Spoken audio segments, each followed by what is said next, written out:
오늘 우리에게 주신 하나님의 말씀은 잠언 23장 22절에서 25절까지의 말씀입니다. 한 절씩 저희가 교독하겠습니다. 너를 낳은 아비에게 청종하고 내 늙은 어미를 경히 여기지 말지니라.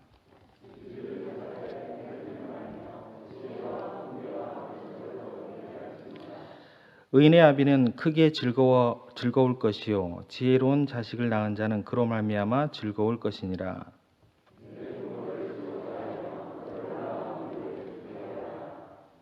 아멘. 자녀들이 밤에 늦게 돌아올 때 어머니는 10번 걱정하는 말을 하지만 아버지는 10번 현관을 쳐다본다. 어떠세요? 경험에서 우러나오는 말일까요? 예. 저는 아직 여기까지 경험은 없습니다. 걱정하는 말을 하게끔 했고 또 현관을 쳐다보게끔은 했는데 아직 제가 걱정하는 말과 또 현관을 쳐다보는 일은 없었던 것 같습니다. 어떠세요? 맞는 말인가요? 예, 대부분 고개를 끄덕끄덕 하십니다. 예, 표현이 풍부한 어머니의 사랑이죠. 예, 표현이 아주 풍부한 어머니의 사랑. 차마 말 못하고 가슴만 조이는 아버지의 사랑. 예, 되게 틀리죠. 근데 이 두 가지 사랑이 동일하게 한없는 부모님의 사랑으로 이렇게 표현될 수 있을 것 같습니다. 이 부모님의 한없는 사랑에 대해서 하나님께서는 우리에게 성경을 통해서 어떻게 또 이야기를 해주실까요? 십계명에서 1계명에서 4계명까지는 하나님을 향한 계명, 너무나 잘 아시죠? 그리고 5계명부터 10계명까지는 인간을 향한 계명. 그래서 인간을 향한 계명 중 그 첫 계명이 뭘까요? 예, 내 부모를 공경하라. 그 다음을 보면 이렇게 기록되어 있습니다. 살인하지 말라, 간음하지 말라, 도둑질하지 말라, 거짓 증언하지 말라, 이웃의 물건을 탐내지 말라. 전부 다 뭐예요? 전부 다 하지 말라는 계명인데 부모님 공경하는 거 그거 하나만 꼭 하라고 하신 거예요. 그죠? 예. 그럼 기독교라는 것은 뭐냐면 효 없으면 시체예요. 아무것도 안 하고 그냥 끝나버리면 돼요. 그죠? 절대 뭐 하면 안 돼. 이게 기독교예요. 뭐가 없으면? 효도가 없으면. 그렇죠? 예. 결국 부모님과의 그 관계가 깨어진 상태에서 하나님을 잘 믿을 수 있을 것이다 라는 것은 우리만의 착각입니다. 그 문제가 해결이 안 되면 신앙뿐 아니라 모든 것이 무너집니다. 그래서 출애굽기 20장 12절에 이렇게 기록되어 있습니다. 내 부모를 공경하라. 그리하면 그 다음에 뭐라고 나와요? 내 하나님 여호와가 내게 준 땅에서 내 생명이 길리라. 이거를 반대말로 한번 바꿔볼까요? 예. 부모님을 공경하지 않으면 어떻게 될까요? 내 생명이 짧아질 거다. 예, 좀 느낌 오세요? 예. 이 말을 더 적나라하게 한번 표현을 해볼게요. 부모님에게 함부로 하면 너 죽인다는 거예요. 무서워지죠, 조금? 예.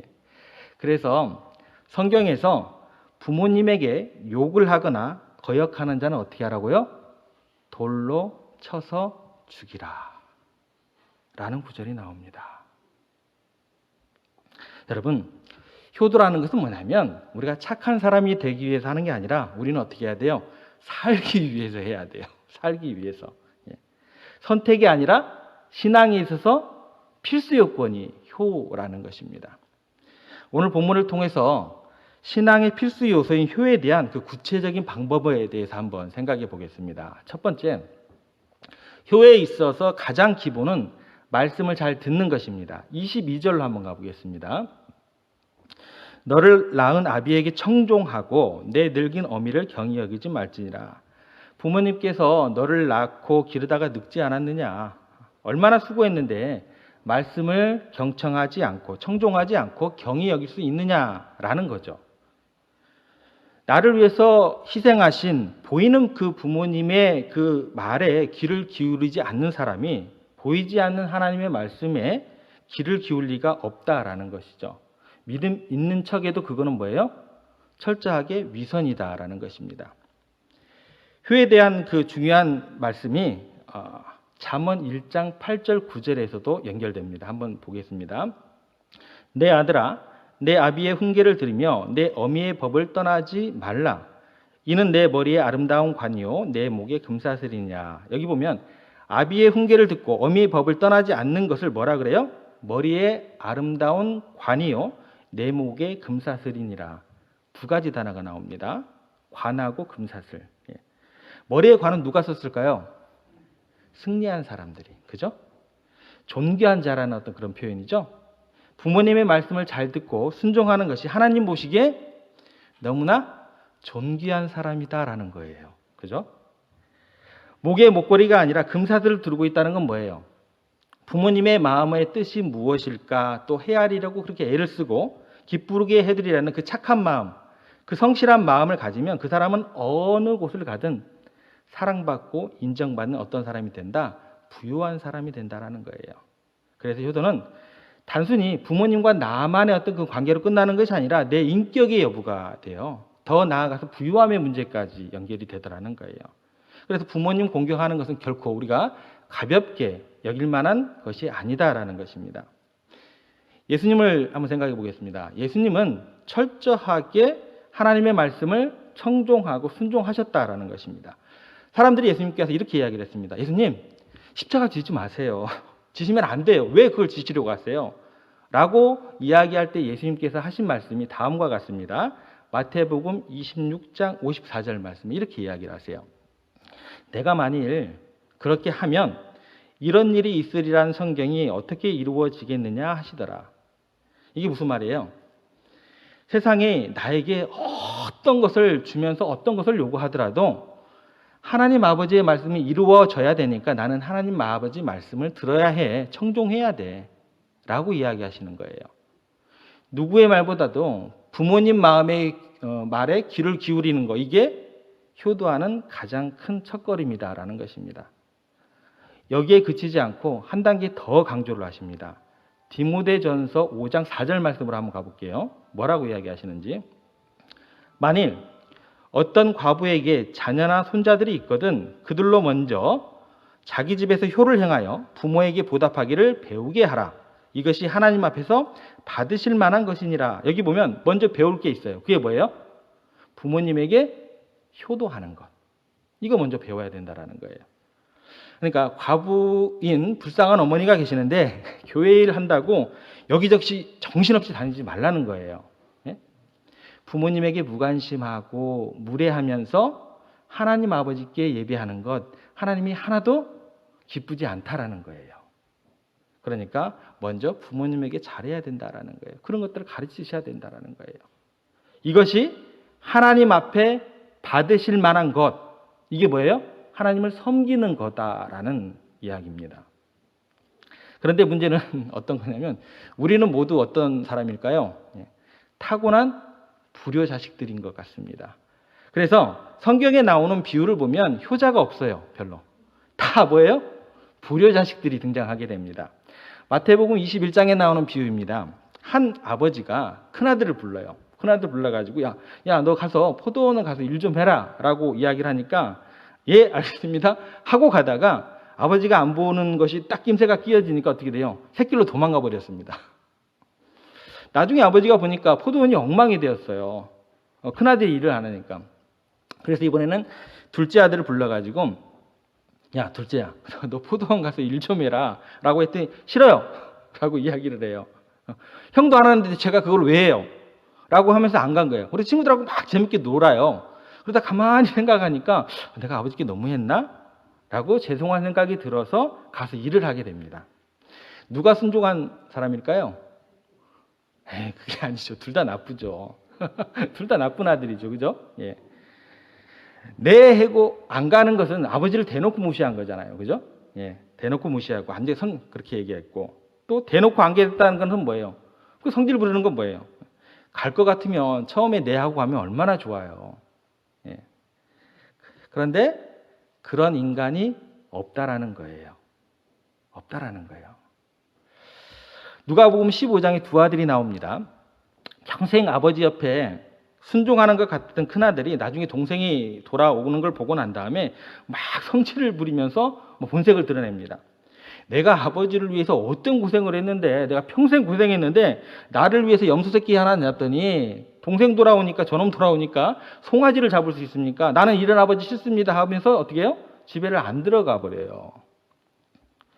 집에 있었습니다. 근데 집에 있었지만 어떤 건 가출한 거예요? 마음은 집을 떠난 사람이었어요. 마음은 가출했던 큰아들이다라는 거예요. 그리고 몸도 떠나요. 마음도 가출했던, 그래서 나중에 거지가 되어서 돌아온 둘째가 있습니다. 누가 착한 아들이에요? 둘 다 나쁘죠. 그죠? 둘 다 나빠요. 하나님께는 이런 인간들밖에 없어요. 크리스찬들은 큰아들 같아요. 그죠? 교회 잘 나오고 기도도 열심히 하는데 교회 딱 나가는 순간부터 하나님 뜻 거스립니다. 못되게 굴잖아요. 그런데 몸과 마음이 떠난 작은 아들처럼 하나님 모른다고 있으면 보여봐 라고 이야기를 하면서 하나님 말씀 듣지 않는, 교회에 안 다니는 그런 아들도 있다라는 거예요.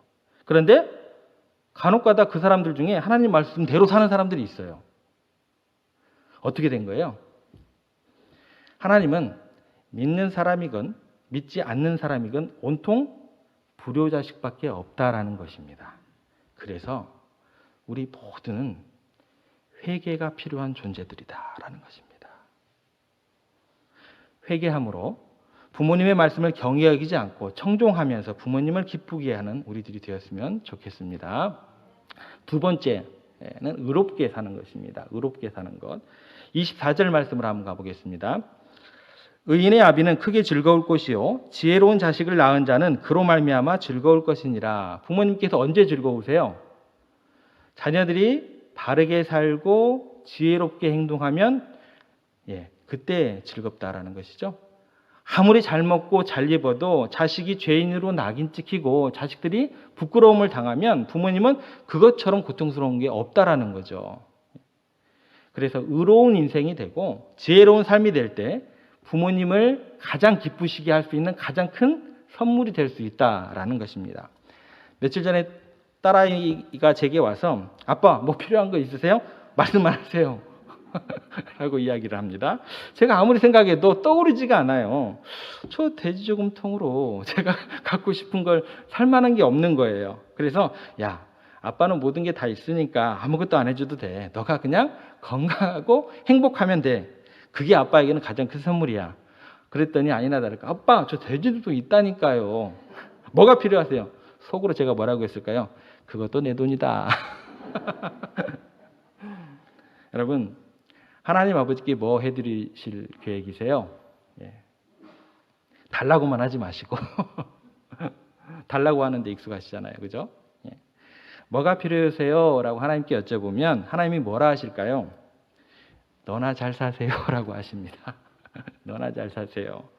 죄 안 짓고 바르게 사는 것이 내 행복이다. 하나님 그러실 거예요. 하나님을 기쁘시게 하는 것은 말씀에서 좌로나 우로나 치우치지 않고 하나님과 사람들을 보시기에 부끄럽지 않은 바른 삶을 살게 되면 우리가 최고의 기쁨을 안겨드릴 수 있는 효가 될 수 있다는 것입니다. 너무나 많은 교회들이, 너무나 많은 크리스찬들이 옳은 길을 너무나 과감하게 포기를 해요. 그러면서 하나님 아버지를 욕되게 해요. 그리고 가슴 아프게 하고 있습니다. 마찬가지로 부모님을 가장 고통스럽게 하는 것은 자식이 우리들이 죄인으로 낙인 찍히는 거죠. 그것처럼 큰 불효가 없다라는 것입니다. 오늘부터 옳은 길을 걸어가게 되기를 소망합니다. 지혜롭게 시간을 아꼈으면 좋겠습니다. 그렇게 육신의 아버지와 영적인 아버지를 즐겁게 해드리는 우리가 되었으면 좋겠습니다. 마지막으로 기쁨을 안겨드리는 것입니다. 기쁨을 안겨드리는 것. 우리가 금방 살펴봤던 그 두 가지 기억나세요? 부모님 말씀 청종하는 것, 그리고 의롭게 사는 것. 결과적으로 누구에게 유익이 되는 거예요? 누가 성공하는 길이에요? 그렇게 살면은 나 자신이 성공하는 길이에요. 부모님이 성공하는 게 아니죠. 그죠? 내 자신이 유명해지는 거예요. 그런데 우리가 착각하는 게 뭐냐면 내가 열심히 공부를 해요. 또 좋은 데 취직을 하고 승진을 해요. 내가 훌륭하게 되는 것을 부모님이 원하시고 기뻐하시니까 이거 다 하면 효는 끝났다라고 생각을 하더라는 거예요. 효 끝? 이렇게 생각을 해요. 우리들이 그래요. 그래서 25절이 나옵니다. 25절 말씀 한번 가보세요. 내 부모를 즐겁게 하며 너를 낳은 어미를 기쁘게 하라. 야, 앞에 두 가지 그거는 말씀 청종하고 의롭게 살면 순전히 너 잘 되는 거야. 이 얘기예요. 너 잘 되는 거고 부모님을 즐겁게 하고 기쁘게 하는 일도 좀 구체적으로 생각을 하고 그것을 실천해야 되지 않겠느냐라는 거예요. 많은 사람들이 회사 일에 몰두를 합니다. 자녀들의 필요를 채워주기 위해서 많은 시간을 투자하고 정말 노력을 하면서 부모님이 뭐가 필요하신지, 마음은 어떠신지 전혀 생각을 안 해요. 부모님은 원래부터 그래. 우리는 그렇게 생각을 해요. 부모님은 너가 잘다는 것에 관심이 있는데, 그거에만 관심이 있는데 너도 부모님을 기쁘게 하기 위해서 뭔가를 해야 하지 않겠느냐, 지금 이 이야기를 하고 계신다라는 것입니다. 부모님을 어떻게 하면 기쁘게 해드릴까 생각을 해야지, 어떻게 하면 부모님을 내 곁에서 떼어낼까, 이런 생각하면 안 된다라는 거예요. 그래서 이런 우스갯소리가 이야기가 나온 것 같아요. 예전에 아파트 이름은, 저도 어렸을 때 무궁화 아파트에 살았어요. 뭐 개나리, 무궁화, 뭐 굉장히 쉽죠, 그죠? 예. 그러면 할머니들 개나리 아파트 갑시다, 무궁화 아파트 갑시다, 얼마나 쉬워요. 근데 요사의 이름은 제가 긴 거 하나 불러드릴게요. 한번 외워보세요. 위, 편안, 이, 세상, 네임, 폐, 자이엔 아파트. 아파트 이름이래요. 이거 이름 외우려면 얼마나 힘들겠어요, 그죠? 못 찾아가죠. 목사님들도 이 이름 외우다가 아파트 동호수 잊어버릴 것 같아요. 신방도 못 받을 것 같아요. 네팔에서 전해 내려오는 이야기입니다. 부모님이 나이가 들어서 이제 몸을 가누기가 힘드니까 아들하고 며느리가 너무 귀찮은 거예요. 그래서 어떻게 하면 아버지를 떼어놓을까 생각을 하다가, 우리나라로 이야기하면 지게 같은 건가 봐요. 도코라는 것이 있다고 합니다. 도코에다가 아버님을 모시고 사원에 간다고 이야기를 했습니다. 아버지께서 오랜만에 외출한다는 소식을 듣고 너무나 기쁜 거예요. 산에다가 버리러 가는 줄은 생각도 못하고 도코를 타고 산으로 올라간 중에 연신하는 얘기가, 야, 고맙다, 고맙다, 고맙다. 아버지가 그렇게 이야기를 하는 거예요. 얼마나 무겁고 힘드니 이야기를 하는데 아들은 묵묵히 산을 올라갑니다. 근데 손자가 뒤를 따라오고 있었어요. 근데 아버지는 모른 거예요. 높은 곳에 도착해서 탁 내려놓으니까 뒤에서 뿌스럭 소리가 나요. 아들이 따라오고 있었던 거예요. 이제 아들을 보고 난 다음에 아빠가 화를 내면서 너 여기까지 왜 따라왔냐고 하면서 당장 내려가! 라고 하니까 아이가 가면서 아빠한테 이야기합니다. 아빠, 할아버지 이곳에 버리려고 하시는 거 맞죠? 할아버지만 버리고 도코는, 지게는 버리면 안 돼요. 도코는 제가 필요하거든요. 나중에 아버지 갖다 버릴 때 제가 써야 되거든요. 다 같이 왔대요, 집으로. 할아버지, 할머니들이 유난히 손자, 손녀들에게 잘해주는 이유가 이건 것 같아요. 복수해달라는 거예요. 그죠? 예. 내가 너한테 잘해줄 테니까 나한테 못되게 하면 아버지, 어머니 복수해줘. 결국은 우리가 우리 부모님께 한 이상으로 받지 못할 것 같습니다. 그런 것 같아요. 부모님의 필요가 뭔지 구체적으로 우리가 주의를 기울여야 할 필요가 있는 것 같습니다. 예수님을 한번 생각해 볼게요. 예수님께서 십자가에 못 박혀 있는 상태에서 굉장히 고통스러우셨겠죠. 그 고통 가운데 온몸이 축 처지십니다. 근데 숨 쉬는 것 자체가 거의 불가능한 상황이다라는 거죠. 예. 이도저도 없어요. 숨 쉬는 것 자체도 불가능하게 되면. 그런데 그 마지막 숨이 넘어가기 직전 그 고통스러운 순간에 어머니와 사랑하는 제자가 밑에 있는 것을 보십니다. 그리고 이렇게 말씀하세요. 어머니, 옆에 사랑하는 제자 요한이 있습니다. 어머니, 보세요. 아들입니다. 그러니까 예수님 생각에 자기가 죽으시고 난 후에 어머니를 누군가 모셔야겠네. 동생들을 생각하니까 이렇게 시원찮은 거예요. 그죠? 동생들에게 못 맡기겠는 거예요. 그래서 사랑 많은 요한에게 부탁한 거예요. 그래서 요한이 장수를 하게 됩니다. 어머니를 돌보게 하기 위해서. 제자들 중에 가장 오래 살아요. 십자가 위에서 숨이 넘어가는 큰 고통 속에서 어머니를 위해서 뭐를 해드릴 수 있는가?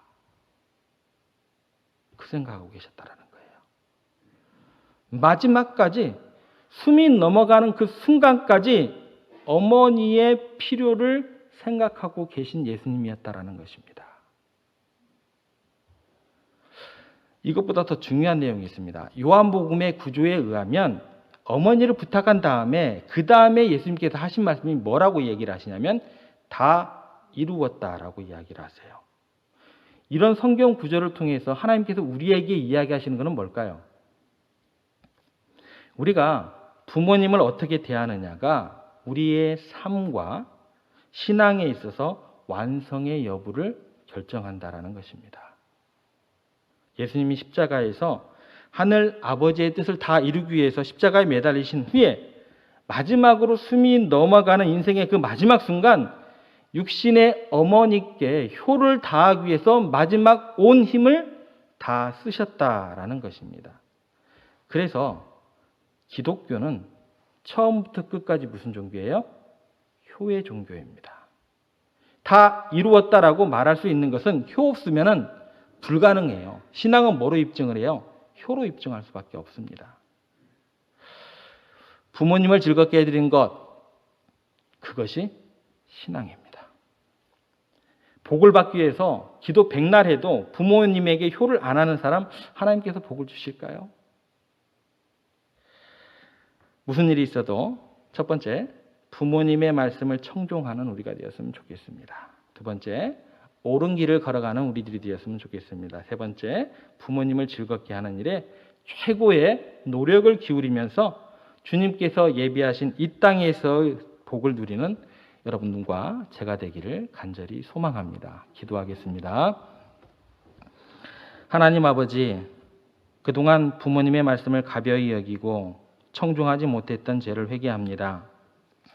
어머니는, 아버지는 마땅히 그러셔도 되는 것처럼 무관심했고 무례했고 그 말씀을 청종하지 못했고 사랑하지 못했고 더 의롭게 살지 못했고 그분들의 필요를 돌보고 채워주지 못했던 죄를 주님 용서하여 주시옵소서. 말씀에 청종하며 순종하게 하시며 의롭고 지혜롭게 살아가면서 부모님을 즐겁게 하는 우리가 되게 하여 주시옵소서. 무엇보다도 구체적으로 부모님의 필요를 채워주는 노력이 우리 가운데 있게 하여 주시옵소서. 내가 힘들어도 바빠도 우리 부모님께 효를 다하는 우리가 되게 하여 주시옵소서. 영적인 아버지께 효를 다하는 우리가 되게 하여 주시옵소서. 예수님의 이름으로 기도드립니다. 아멘.